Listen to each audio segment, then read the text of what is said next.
Je crois que s'il fallait vraiment le résumer, c'est que c'est le pape du chemin. Jean-Paul II est peut-être le pape qui a beaucoup insisté sur la vie. Benoît XVI a beaucoup insisté sur la vérité. Mais François, c'est le pape du chemin. Et quelque part, c'est les trois définitions qu'on retrouve du Christ.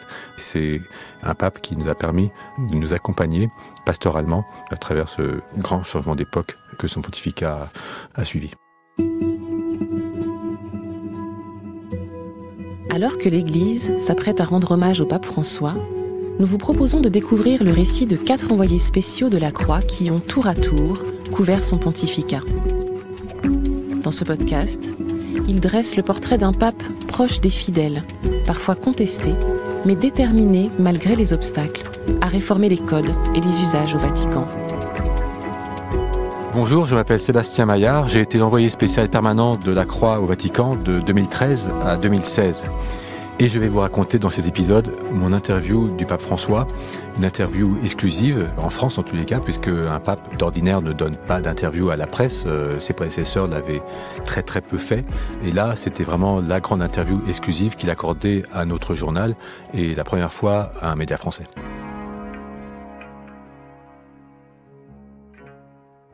Ce lundi 9 mai 2016, dans l'après-midi, j'avais rendez-vous au Vatican pour interviewer le pape, une date dans un agenda qu'on n'oublie pas. Guillaume Goubert, qui était alors directeur de la rédaction, était présent. Cet entretien, c'était l'aboutissement de presque 2 ans de demandes, de tentatives, d'approches, en particulier à l'occasion des voyages du pape, parce que c'est à l'occasion de ces voyages en fait qu'on peut avoir une relation directe, presque personnelle, avec François. C'est comme ça que ça marche. C'est vraiment le pape du lien, qui veut en fait un accès direct avec chaque personne, quelle qu'elle soit, que ce soit un journaliste ou un garde suisse ou un cardinal ou un chef d'État ou un catéchumène. En fait, à chaque fois, il veut vraiment rencontrer la personne humaine qui est derrière cette façade professionnelle ou pastorale. Comme s'il cherchait à rentrer en contact vraiment direct, presque intime, et à faire aucune différence, quel que soit son rang. Et c'est vraiment important de laisser s'établir ce lien si on veut vraiment entrer en contact avec lui et avoir cette interview. Ce lien direct, je dirais, ça me rappelle ce que disait Feu Cardinal Torrent à propos des 3 derniers papes. Il disait, on vient voir Jean-Paul II, on vient écouter Benoît XVI et on vient toucher Pape François. Et c'est vrai que ce lien, c'est presque comme une façon de toucher le pape. Enfin, en tout cas, lui fait tout pour que ce lien existe.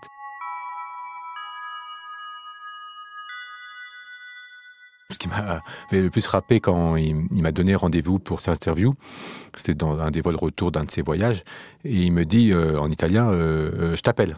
Comme ça, je t'appelle. C'est vrai qu'on est peu habitué à ce qu'un pape soit aussi familier, aussi direct, mais ça c'était vraiment sa façon d'être avec les gens et ce qu'il voulait faire. Alors, donc, on a eu effectivement rendez-vous pour faire l'interview à la maison Sainte-Marthe qu'il habitait. Ce qui m'a frappé, c'est la simplicité du lieu, un ameublement sommaire. Et on l'attendait dans une petite salle avec comme seule autre personne le directeur de la salle de presse, le père Federico Lombardi. Et le pape est rentré tout seul, sans que personne l'annonce. Et même s'il était à l'heure, il y avait quand même, je dirais, l'effet d'une douce surprise. Non pas que le pape François soit là, mais sa manière aussi simple que possible de rentrer dans cette salle où nous l'attendions. Personne pour l'annoncer. C'est pas le souverain pontife tout d'un coup qui arrive avec trompette et où l'on devrait se mettre debout pour le recevoir. Encore une fois, on était là assis à l'attendre et il s'est presque excusé d'être quelques minutes en retard. Et donc vraiment, c'était toute l'humilité que son nom Francesco représente, qui était incarné là, dans cette façon de rentrer.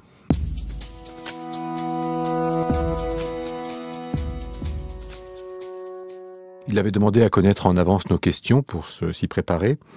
Il y a répondu à toutes, une par une, s'exprimant aussi très simplement en italien, qui est bien sûr la langue la plus courante au Vatican, qui est la deuxième langue aussi du pape François, qui pratique d'abord l'espagnol, mais qui est bien sûr très très à l'aise en italien, et c'était la langue la plus commode pour avoir une conversation la plus directe, la plus franche, et il comprend le français, mais le parle très très très peu.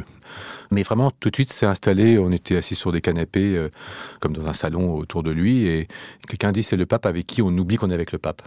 Et c'est vrai, quelque part, on se met à discuter, on pourrait presque faire abstraction du lieu où on est, avec qui on est en train de parler. On est avec Francesco, comme il aimait signer tout simplement toutes ses lettres. Lui tutoie, on ose peut-être moins le tutoyer en retour. Il a tout son temps, il donne jamais l'impression d'être importuné ou de regarder sa montre. On a parlé avec lui Europe, laïcité, migration, du scandale des abus sexuels, d'un voyage en France. Ça a duré en tout plus d'1 heure. C'est nous à la fin qui avions épuisé toutes nos questions et qui ne voulions peut-être quand même pas abuser de son temps, et on s'est proposé de se retirer, mais il a vraiment joué le jeu jusqu'au bout, acceptant toutes les questions, même les plus dérangeantes, puisqu'il y en avait une à l'époque sur ce qu'on a appelé l'affaire Barbarin. Le cardinal Barbarin, à l'époque archevêque de Lyon, et sans doute le cardinal dont il était à l'époque le plus proche en France. Et le cardinal Barbarin était accusé d'avoir couvert des actes pédophiles pendant qu'il était archevêque. Et quand après je lui ai transmis l'interview pour lecture, ce qui est dans ces circonstances s'imposait, il a tout relu sans rien changer, mais vraiment sauf une petite erreur factuelle qu'il avait commise dans une de ses réponses. Mais sinon, vraiment, j'ai encore le feuillet avec la petite annotation de sa main où il a corrigé une chose, mais sinon, il a absolument tout laissé tel qu'il l'avait exprimé. Je pense qu'il a un vrai respect pour le travail de la presse. J'étais d'ailleurs souvent étonné de voir que dans les intentions de prière du pape qu'on a chaque mois, il y a une intention de prière pour les journalistes. Dans cette interview, ce qui m'a intéressé, c'est notamment aussi son regard sur notre pays, sur la France, de ce pape qu'on a appelé à son élection le pape du bout du monde, le pape argentin, non européen. Et c'est vrai qu'on sentait que l'expression de France, fille aînée de l'Église, le faisait un peu sourire. Souvent, il dit, en français, dans le texte, il dit fille aînée de l'Église, pas toujours très fidèle. Je crois qu'il avait jugé notre conception de la laïcité un peu raide. Mais n'attendez pas au fond grand-chose des vieux pays catholiques européens pour le renouveau de l'Église. Mais dans cet entretien, en revanche, on voit sa connaissance et son respect de plusieurs figures intellectuelles françaises et son érudition à ce sujet, mais aussi géographiquement son vrai intérêt pour Marseille. C'est ce qu'il dit dans l'interview, on sent que c'est la ville où il veut aller, la ville que aucun pape dans l'histoire n'a visité, mais surtout parce que Marseille, au-delà du fait qu'il ne s'agit pas d'y aller parce que personne d'autre est allé avant lui, mais surtout parce qu'il dit que c'est un port ouvert sur le monde, un carrefour. C'est un carrefour comme il les aime, et c'est un point de rencontre, je dirais, entre les deux rives de la Méditerranée que symbolise cette ville. Et on se souvient que son premier voyage, c'était à Lampedusa, sur l'île au large de Sicile. Pour moi, ça représente aussi un peu, ça symbolise un peu quelque part Marseille ou Lampedusa, comment ce pape a voulu toujours se mettre à la jonction du nord et du sud. Parfois, on a pu dire que Jean-Paul II, c'était le pape qui avait voulu faire la jonction entre l'est et l'ouest. Lui, c'est vraiment celui qui fait le rapprochement entre le nord et le sud. Et on peut relire beaucoup de notamment son encyclique Laudato Si, quand il lit le cri des pauvres et le cri de la terre, aussi comme ce lien qu'il veut rétablir. En tout cas, il a fait un beau cadeau au Journal de la Croix en accordant cette grande interview exclusive qui a eu un retentissement, je veux dire, dès sa parution, puisqu'elle a même été reprise au Journal des Visites du 20h ce jour-là. Mais au-delà de l'interview que nous avons pu réaliser, il a fait beaucoup de conférences de presse pendant ce pontificat. Il a renouvelé la manière de communiquer d'un pape. Et en fait, ces conférences de presse de retour de voyage dans l'avion, avec la presse qui l'accompagne, c'est devenu un peu un rituel de tous ces déplacements. Et souvent, ça durait 1h30, voire 2 heures dans les vols retour, avec un pape debout, exténué, même si on traverse une zone de turbulence, comme ça arrive dans les vols, ça n'empêchait pas de poursuivre l'exercice.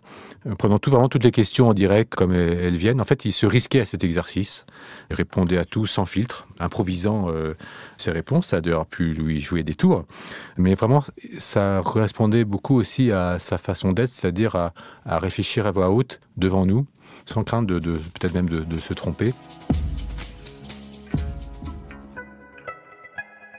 C'est vraiment le pape qui a toujours pour moi été en recherche, qui ne vient pas avec une réponse toute faite, toute établie et comme un rappel d'un dogme, mais qui est toujours en éveil, toujours prêt à être bousculé, toujours prêt à se laisser interpeller et qui a toujours présenté son pontificat comme un chemin.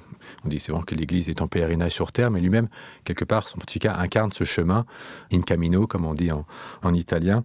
Il dit que voilà, c'est un chemin entre l'évêque de Rome et le peuple de Dieu, et on chemine ensemble, on s'éclaire mutuellement, on se corrige fraternellement, mais on avance ensemble, et c'est un peu aussi ce qu'il veut dans son insistance sur les synodes, sur la synodalité.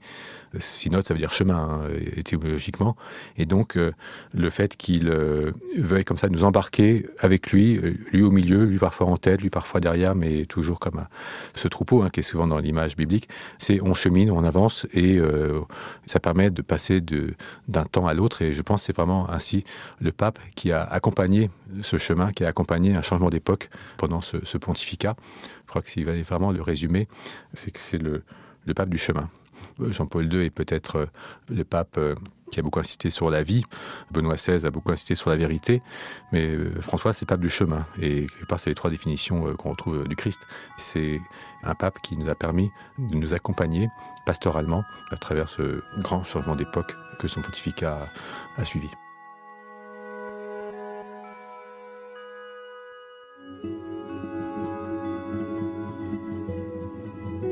Vous venez d'écouter un épisode de Place des religions, un podcast réalisé par La Croix. S'il vous a intéressé, n'hésitez pas à le partager et à vous abonner à notre chaîne. Place des religions est à écouter sur toutes les plateformes, sur le site et l'appli La Croix.